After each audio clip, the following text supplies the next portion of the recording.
So I'm going to ask you, what kind of event do you think Rommel Emanuel will concoct over the next 7 days to take everyone's mind off of the three scandals?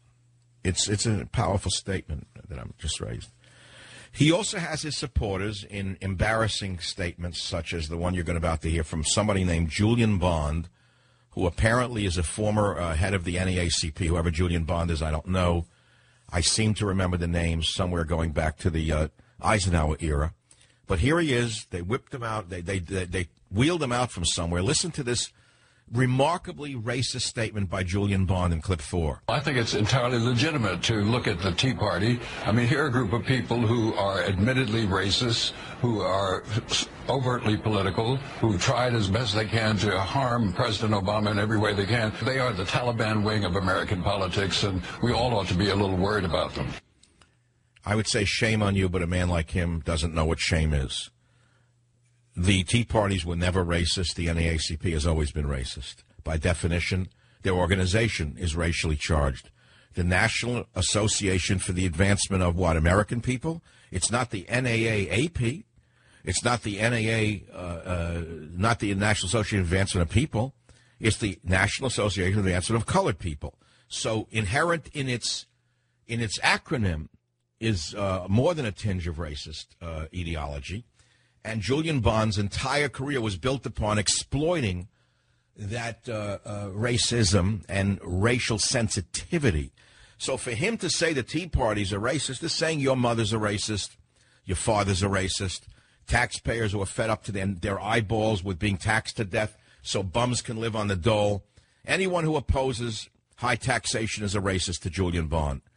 Now, when he said that they're the Taliban wing of politics, he, like the union chief Trumka, who said we're going to take them out. I remember those days. I was stunned.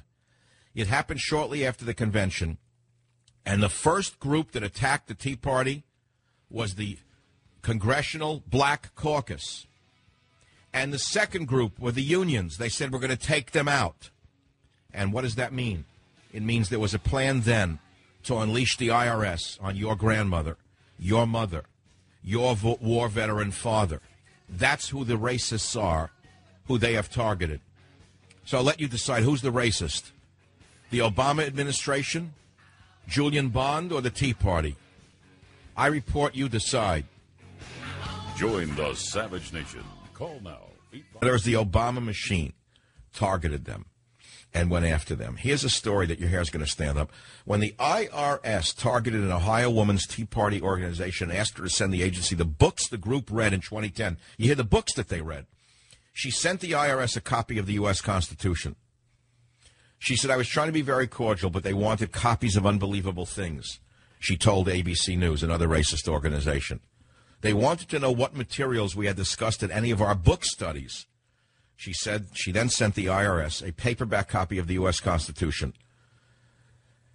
The 68-year-old Ohio woman founded American Patriots Against Government Excess in 2010, and her group consisted of volunteers who routinely passed out copies of the Constitution at parades and had informational meetings on anything from the health care law to disaster preparedness. The IRS wanted copies of our blog. They wanted a list of all of our officers, what did we do at our meeting, and how our board is made up. On Friday, the IRS apologized for targeting groups like Mrs. Bowers that had Tea Party or Patriots in their names during the 2012 elections.